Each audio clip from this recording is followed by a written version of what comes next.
Hey everybody, we're going to be reading a story called The Christmas Blizzard. This story is actually a tall tale, which means it's an exaggeration of things that actually happen. So it's an exaggeration of actual events. Okay? While I read this, at the end, we're going to summarize this, or I'm going to ask you to summarize it. And I'm also going to ask you, what is the theme of this Christmas story? So let's get started. We have our front cover, spine, back cover.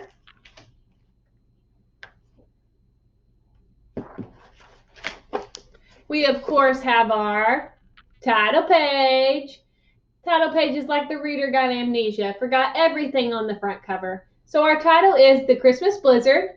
It's by Helen Kettman, and it's illustrated by James Warhola. Now, by means author, and illustrated, of course, means illustrator. So Helen wrote the words. The author writes the words. Hi ho, did you know? The author writes the words. The illustrator draws the pictures. The illustrator draws the pictures. Hi ho, did you know? The illustrator draws the pictures.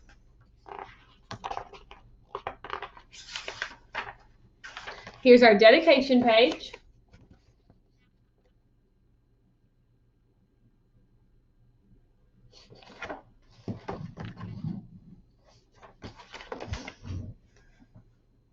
And moved where you can see it. Perfect.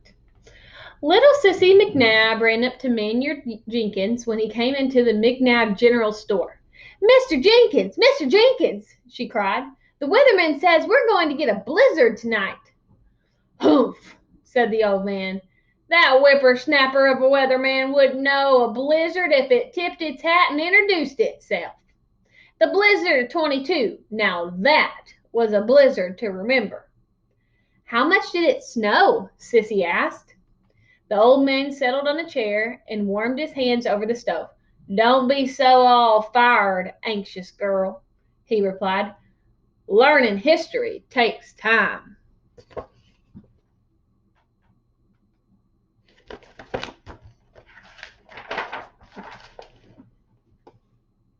That year, the weather was crazy. It was so cold that my pappy dropped his sledgehammer. It shattered like glass. The ground cracked too, and pretty deep. Ellis Caldwell said she could see clear through to China. Of course, Ellie always was one for exaggeration. The weather was affiliated other places too.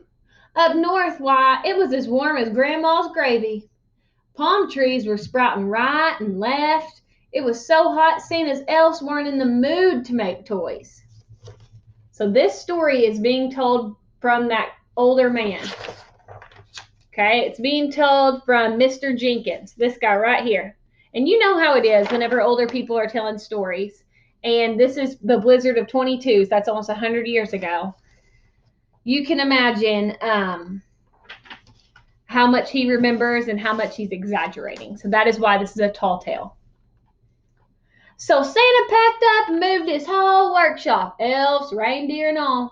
He looked for the coldest spot in the world and ended up settling right here. Said it felt more like the North Pole than the North Pole did. Turned out we almost missed Christmas that year. Cold as it was, it had been as dry as corn shucks since August.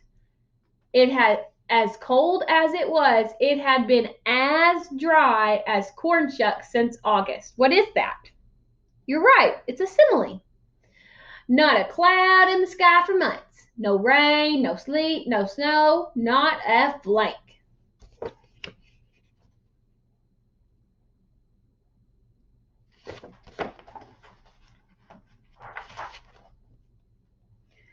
One day in October, I slipped by Santa's place. I peeked in the window to see if he was making that shiny red sled I wanted, but Santa and his elves weren't doing a thing. Turns out the elves needed more than cold weather to make toys for Christmas. They needed snow and plenty of it. I looked up at the sky and what did I see but blue? So that's the old man back then. If we were going to have Christmas at all, I knew I had to do something quick. I went to a shack outside of town over by Hatcher's Pond where old Miss Pendernoff lived. It was rumored she could cast spells. I knocked and the door creaked open.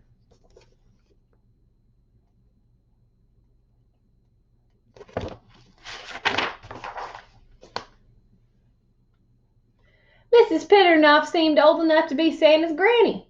Her hair was piled up like a rat's nest, and she was so squinty-eyed I could tell for sure if she had eyeballs or not.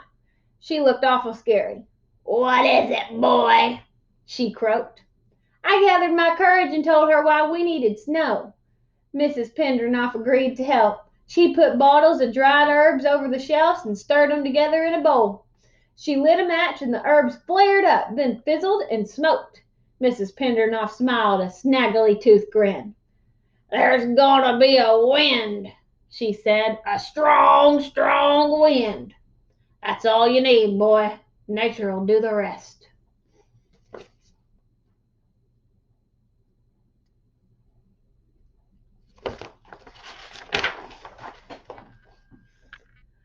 I was halfway home when the wind whipped up. Woo-wee! Did that spell work great? It lifted me and blew me all the rest of the way.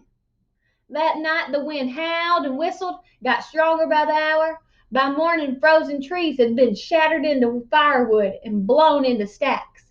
By afternoon, rain clouds had swept in all the way from Seattle, Washington. And then, as sudden as the winds had begun, it stopped.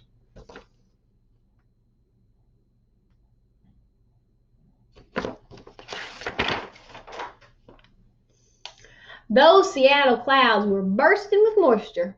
I figured it would start snowing right away. Santa and his elves must have thought so too, 'cause they peered up and started cracking out them toys. But nature wasn't through with us yet. Those clouds looked heavy, but they didn't do a blessed thing. Later in the dead of night, I heard a loud crash, felt like an earthquake, and threw me out of bed. And the racket sounded louder than one of those newfangled jet aeroplanes. Notice how, with his accent, instead of airplanes, he says aeroplanes. Kind of how my granddad says it.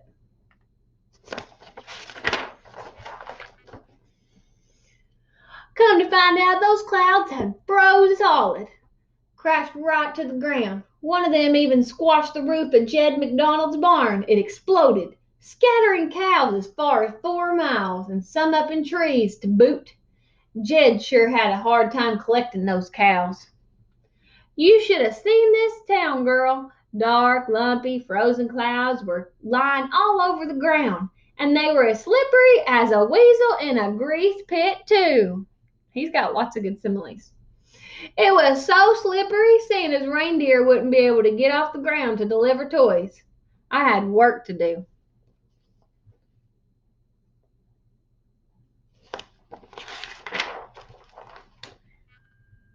I decided to force those clouds back in the sky, so I slid all over town, lighting bonfires with the frozen stacked firewood. Everyone pitched in and helped.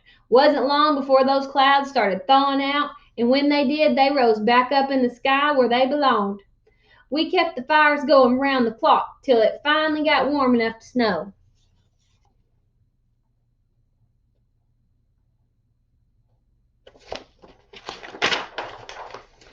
And by George, it snowed like there was no tomorrow. Flakes as big as dinner plates, flakes as far as turnips. Oh, flakes as fat as turnips. Flakes rounder than a Thanksgiving turkey. Flakes fluffier than a long-haired barn cat. Why, those Seattle clouds snowed up a blizzard for 2 whole weeks. So within here, we've got lots of similes. It says it snowed like there was no tomorrow. Flakes as big as dinner plates. Flakes as fat as turnips. Flakes rounder than a Thanksgiving turkey.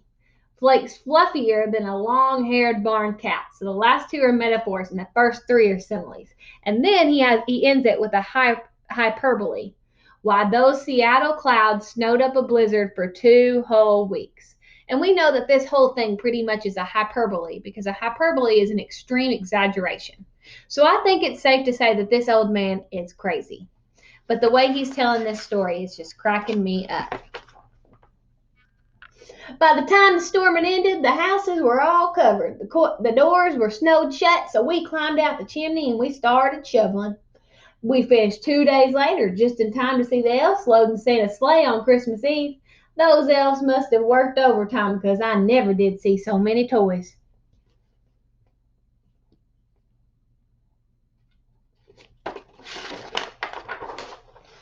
It was because of her that the town got its new name.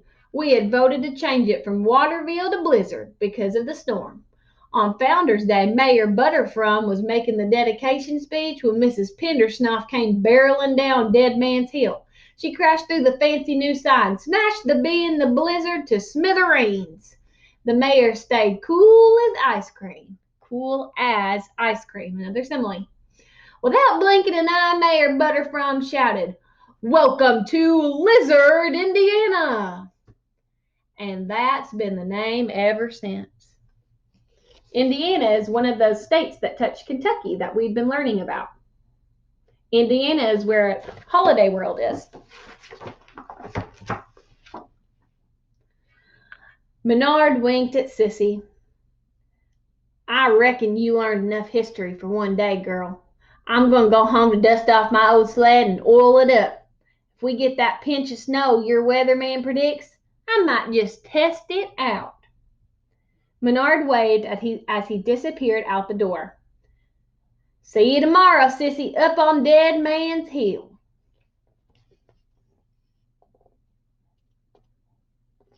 The end.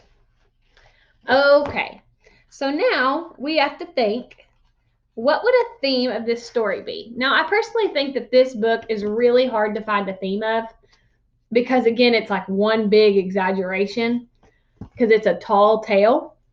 But I thought a theme whenever I was reading it would be something like make things happen. I thought that that could be maybe the theme of the story. So now what we're going to do is we're going to summarize the Christmas blizzard. Okay? So you got to think, who is your main character? What did they want?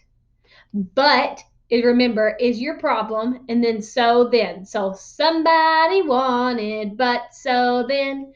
Somebody wanted, but so then. So your somebody should be, I'm going to give you a hint. Your somebody, of course, should be Mr. Jenkins. And what did he want? Think about it. He's searching this entire book, trying to get it all together. Then think, what's your problem? And how was it solved? Okay, I can't wait to read your summaries.